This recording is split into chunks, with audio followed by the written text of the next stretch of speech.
কোনো ভাষাই নেই এদের। কি বলবো, 9 জন মানুষ একটা নারীকে একত্রিত হয়ে খাবলে খুসলে খেয়েছে। একটা নারী হিসাবে আমি বুঝের কত যাতনা, কত কষ্ট এর, কিন্তু সবাই চুপ থাকেন। আমাদের প্রধানমন্ত্রী একজন নারী। আমার সবচেয়ে বড় দুঃখ এখানে যে আমরা একজন নারী, একজন অভিভাবকের মতো প্রধানমন্ত্রী, তিনি কিন্তু নিশ্চুপ। প্রত্যেকটা ধর্ষণ ঘটে যাচ্ছে, প্রত্যেকটা ধর্ষক ছাড়া পাচ্ছে, সময়ে সময়ে কোনো বিচার নেই।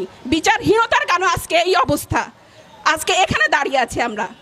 কখনো আপনারা দেখবেন বেশি দেরি নাই যে ঘরে ঢুকে ঢুকে মন চেয়েছে, আমার এখন ইচ্ছা হয়েছে এই ঘরে মেয়ে আছে, ঠিক আছে আমি যাচ্ছি, আমি তাকে ভোগ করব, আমি তাকে ধর্ষণ করব, কিছুই করার নাই, কে কিচ্ছু করতে পারবে না। তাহলে এখন আমাদের উচিত কি? সবাই, ছাত্র, নারী, বয়স্ক, চাকরিজীবী, সমস্ত পেশার মানুষ রাস্তায় নেমে আসুন। এই যে মানববন্ধন, এটাকে দীর্ঘায়িত করুন। এই বন্ধন দিয়ে আমরা এমনভাবে এই অশুভ শক্তিকে আমরা আবদ্ধ করে ফেলি, যারা পালাবার পথও যেন না পায়, যারা কোথাও যেন পালিয়ে বাঁচতে না পারে।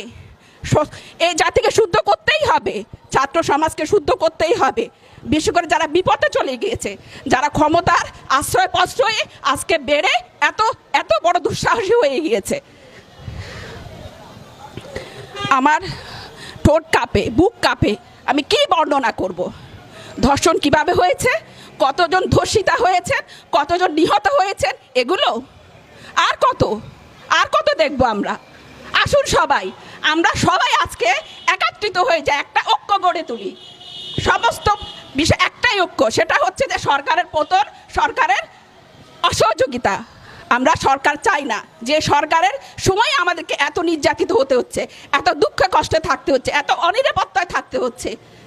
শুধু তাই নয়, জেনে বুঝে নারীদেরকে আজকে বেশ্যা বানানো হচ্ছে। সত্যি কথা যেটা, নারীদের সৌন্দর্যকে আজকে পণ্য বানানো হচ্ছে। ওদের আড়ালে সব ক্ষমতাধর, লোভী, নরপিচাস, নারী লোভী, টাকা লোভী, অর্থলোভী মানুষগুলো ছায়ায় বা আশ্রয় আছে, সামনে ধরে দিচ্ছে এইসব সৌন্দর্যমণ্ডিত নারীগুলোকে।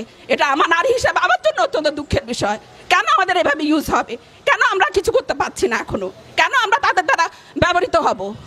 আমাদের কোনো শক্তি নেই? আছে, সেই শক্তি অবশ্যই দেখিয়ে দেবো, আমরা সবাই মিলে দেখিয়ে দেবো ইনশাল্লাহ। ধন্যবাদ।